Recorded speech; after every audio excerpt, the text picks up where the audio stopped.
You know, I've been thinking about getting a computer wife. Oh, we're not starting? Right. That would have been a good one. You ready to go? Yeah. Brosplay! Here we go. You got something? No. Pacific City's gone to shit, dude. Dude. Don't kill peacekeepers, agent. You know what? Sometimes an agent's gotta do what an agent does. And on top of that, aren't the peacekeepers kind of subduing this city? Like, didn't we find out at the end of the last game that the peacekeepers are actually an agency which has forcefully taken over the city? Absolutely. The Cell are citizens. The peacekeepers are actually the monsters. Oh, it's a social commentary on how enforcement is basically just another faction within our society. Yeah, well, a really good example of that, Ukraine had a civil war about that. The cops were actually fighting civilians in the streets. Whoa. Pretty much exactly like this, except without all the cool colors. Oh, Ukraine's got a lot of cool colors. What is this enemy? Oh, he's just heavily armored. That's really neat. Yeah, well, they're actually usually holding explosives, so lucky me, he's not. He's not. He's not. I'm gonna take this. So No, go ahead. I was just gonna say, this gun turret would cut the enemy to ribbons. We just finished watching F is for Family, and I have a whole new appreciation for it this time around. It's one of those weird shows where it doesn't really follow any of the classic conventions, but god damn is it funny. I think why it may not be talked about as much, because I guess part of it is that I really only talk to teenagers at work, but it doesn't have a traditional setup and payoff as far as jokes go. It expects you to be paying attention and understand why it's funny. It doesn't throw it in your face and say, like, this is a funny joke, laugh here. And also I don't know if you need to know Bill Burr, but part of what I think is so funny about it is I know Bill Burr pretty well, and I think he's fucking hilarious. So hearing those jokes come out of an animated character, well, I mean, he's an animated character, so... He is an animated character. When you put him in a cartoon, it's perfect. You can't do a one-person podcast without being an animated character.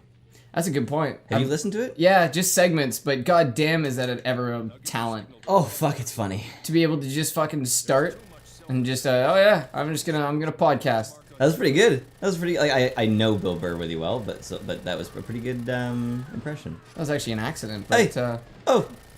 I love his voice. His voice has this very, not clever, but sort of unique quirk to it that I don't know where he gets it. But goddamn is it funny. Watching these fucking idiots playing Pokemon Go. I don't want to Pokemon us. Pokemon Go is one of those things that I'm glad it kind of fizzled, especially because I kind of staked my reputation on it fizzling. I talked about how much it... Well, no. But I kept talking about how it's going to fizzle, so if it didn't, I'd kind of look like an asshole. It has to fizzle. People aren't that active.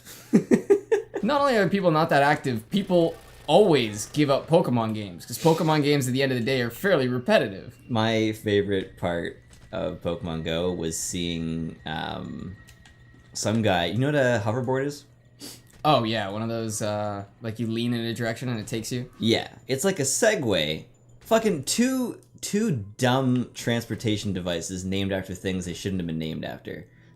Yeah, hover and Segway? Yeah, first of all, hoverboard is barely board, no hover, and a Segway is a literary term for, what is it? A connection between two things, I guess? I guess that's more appropriate than a hoverboard. It's because it does segue you from one place to another. Yeah, but it's like almost too on point. Like, you don't own Segway. You can't say that. That's a really good point. You can't do that. You're taking something that's not really your unique term. Yeah, it's not yours. Although when people hear the word Segway, especially people who don't know shit about literature, they're probably like, oh yeah, that invention.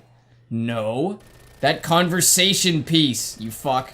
Well, follow, subscribe, like, those are all not perverted, but what's the term I'm looking for? Like overused, like repurposed, I guess? Because subscribe used to mean like I subscribe to Carl Sagan's philosophy. That's Yeah. like the way you would use it. Like I'm super believe glad you brought this up. what he believes instead of, oh, you subscribe to Carl Sagan's YouTube channel. Like that's what it means now. Well, I was talking about this a little while ago. Like, I'll say that a lot. I'll say, like, I subscribe to the idea that.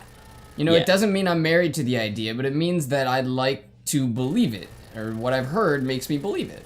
Exactly. You know, it's time we thought about the future of planet Earth, of life on Earth, of planet Earth. The only one we've got, dude. Because it's the only one we got.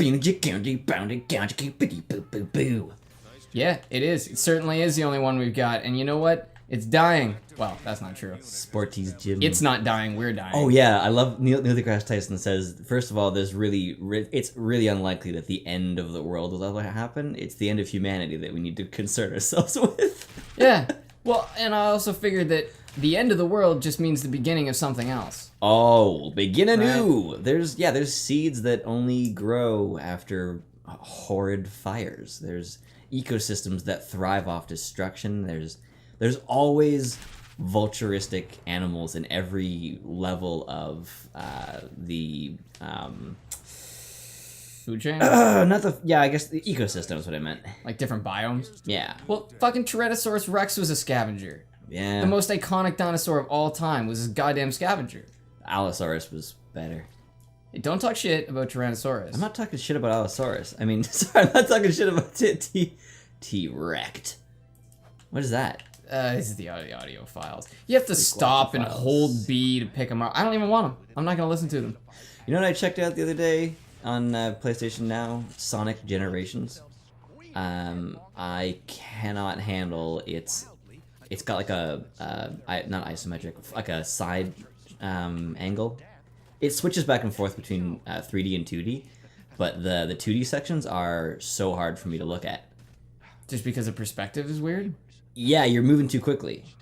Sonic's whole thing is going fast, and they get, I think it's 30 frames a second, which is inappropriate for Sonic. At least it was like what do I call it? 2.5D. Like Yeah. it's 3-dimensional, even though everything operates on 2 planes.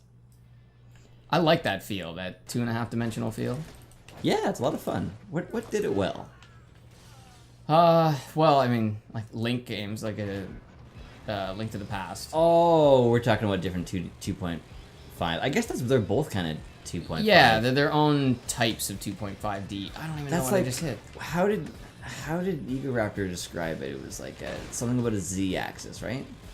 Yeah, well, it's 2-dimensional, but the z-axis is selective.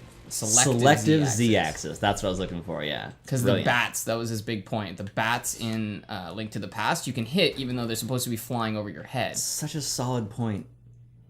Because like his whole point about if it doesn't work in 3D, you don't do it in 3D. It's that simple. It doesn't matter if bats are iconic to Zelda. If they're not fun to fight in 3 dimensions, don't put them there. There's so many people nowadays. I'm going to bring up something real important to me. Whenever people talk about games before they come out, what do they always say?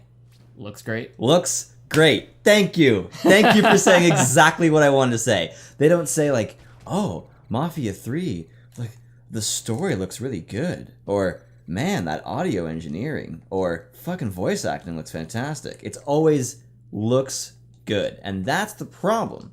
Dark Souls 3 is a full price game releasing in 2016. Yeah, 2016. Dude, it runs like shit in about 20 to 30% of the time. It runs like garbage.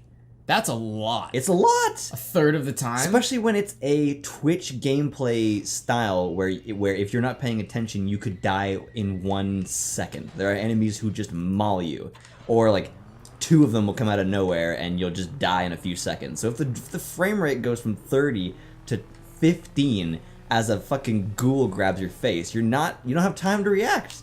That's why some games I'll goofy. play on lowest graphics just so that I can make sure my frame rate stays at 60. Me too. That's a big thing with online games because you have a combination of latency and frame rate drops. That's what bothers me about PC multiplayer games, is that like I'm always wondering, am I improving my ability by reducing tree density, or am I, like, if I turn the grass density down in Battlefield 4, am I gonna see a sniper sitting on a blank field with no grass, or is he gonna be like harder to see because he's less detailed? But like, are they gonna obscure him to make up for that? Like, I've never done enough tests, but that's why I like consoles for multiplayer games. What are you doing? But even in a console, you can turn down your graphics. Well, this buggy here, see this destroyed buggy? Yeah. That was destroyed before we even began the episode, and yet it's still there. Whoa. In most games, that would have been faded and disappeared long ago. I went and captured a tactical location, went and activated a sunbeam thing, and it's still fucking there. Just dead. Crazy. Yeah, I really do. I have a lot of admiration for this game and certain things that they do. It's just not all the things they do are great. There's great parts to this game. Yeah, on the topic of like making sure it looks good, is what I was getting at is, I think a lot of companies, especially because most developers have money backers, like independents even sometimes have money backers, even though they're referred to as independents. But you'll have a beautiful, wonderful company like DICE, and they're under the guidance of EA, which is a significantly less wonderful company. So I imagine it's things like that where EA is saying, like, this needs to look good, and DICE is saying, but it doesn't run well, and they're like, yeah. Yeah, but people don't care if it runs well. That's the thing. Most people don't even notice that kind of thing, which is it's tough for. Sometimes being sensitive is a good thing. Other times, not as much. It's true, and at the end of the day, you have to make the game for the demographic you want. If you want to sell it to people who don't really give a shit, the same way lots of movies are made for people who just like want an hour and a half where they don't have to talk to their friends, do it. But if you want to make really high quality content, you have to make it sort of objectively good. You have to make it good for you, and other people will respond to that. Yeah. And you said something a while back, and I mean, I'm sure as far as episodes wasn't that long ago, but be undeniably good, and people will respond to that. Yep. Just naturally. And also stop telling yourself that it's good for how much time I spent. It's good for my first animation. It's good for how many people were working on it. It needs to just be good. That's it. Because it's like we were just talking about this before we started the episode. Is F is for Family is a 6-episode season, while as most animateds go for like 12 or 25 episodes. But there's a huge amount of articulation in the animation for F is for Family, and they probably recognize that when all of this is done, the only thing that is left is the content of the episode. It's not enough. Like, there's so many Family Guy episodes, but from an animation standpoint, it's really lazy, actually. Other than the lip syncing, it's extraordinary. And it used to be pretty bad. Yeah, it used to be bad. And later on in the seasons, the animation gets really good, but they take a lot of it's also pretty clever in its laziness, because it does things like the fall animation. The fall animation is brilliant. Like, having no frames between standing and on the ground is brilliant, because it's comically hilarious, and it cuts down on animation time. How the fuck did this get here? That's a good point. I didn't do it. Normally, it's my fault. Everything's gone to shit. Everything's gone to shit, Agent. I didn't mean to shit talk Seth MacFarlane's work. I really like Seth MacFarlane. Well, it's not that you're shit talking his work. You're just talking about some of the aspects that make it what it is. Well, just the animation is what I'm talking about. The show could never work in live. You couldn't live do action. You couldn't do that. God damn, no, it would never work. It would be so much work. Oh God. Thank you for joining us. Oh, I felt that. I knew you were going to do that. I felt it. It was it in your heart? It was in my heart, yeah. Oh, that's sweet. You said that's weak. That is weak and useless and soft. Weak, brother, weak.